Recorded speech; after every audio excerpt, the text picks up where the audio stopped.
Eric, our producer, is behind the scenes doing the ones and the twos, pushing the buttons, changing all the cams. You're definitely going to want to join us for the final, the championship. You are going to sit back, relax. Unfortunately, you got to listen to Chris and I, but it's going to be great coverage, just like watching a real race on TV. Multiple angles, great storylines. We're going to follow everything. Cool pit stops. I mean, that's the most exciting part of nitro racing. Pit stops, possible tire changes. That's a bit of a change because normally there is, but the track is so nice, good condition. The type of asphalt they have is making for very low tire wear.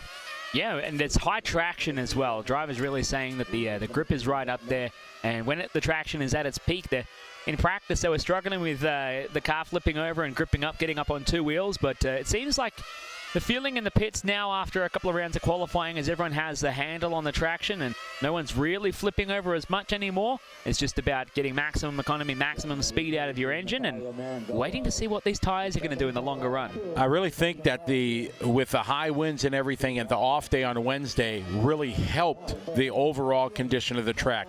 Tuesday traction was building and building and building and building. And I think if we wouldn't have had that off day, I think traction would be at a level unseen before. That's how it was on Tuesday, but I think it would have continued. So I think the loss of a day, windy, dustier conditions, having to clean the track a couple times, I think might have played out and helped out and made the track even better and allowing people to have more fun driving. And it's interesting to note as well, a lot of people around the world will believe that you need to use traction compound and you need to run a lot of goop and heavy stuff in the track. This track is prepped with sugar water only. It's blown off in the morning and then dragged with a wet rug to pick up the dust that falls to it overnight.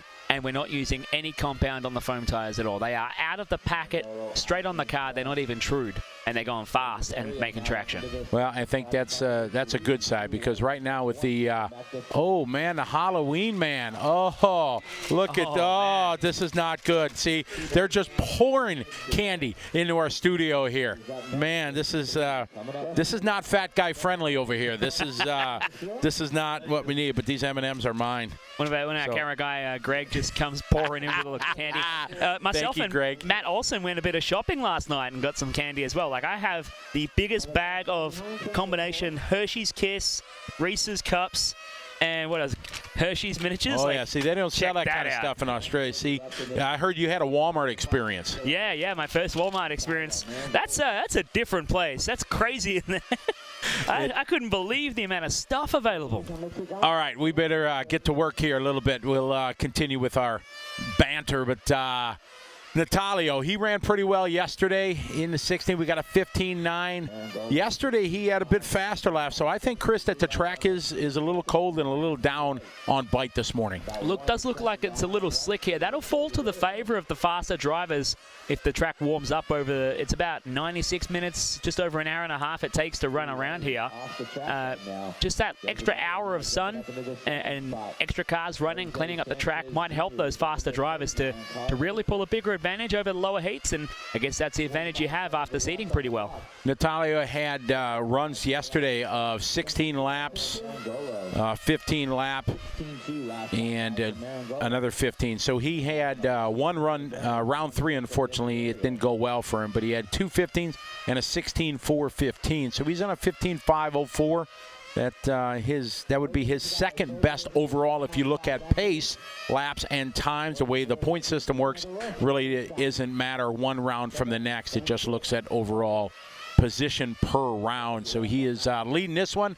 Franco with a 16.6 moves into the 2 spot, and Jose Sanchez sitting 3rd right now. Further behind, Alvaro Jara goes P4 at the moment. Currently trying to chase down a 14-lap run from Eduardo Giardino in the 5 spot. William Pendergrass in P6 from Alonso Canseco in 7. And Pooh White, who's been one of the quick drivers in this heat, struggling here on, what day is it today? Friday morning? Today would be Friday, Today's Friday. I'm getting lost in the days. Oh, it happens when we got these long events and everything. Plus, you were here a day earlier soloing, well, almost 2 days soloing it without me. So, yeah, the days run in. But today's Friday, tomorrow's showtime. Oh, yes. Big show tomorrow for the World Championship AMA. Really big show. It's going to be a fantastic time. You're not going to want to miss any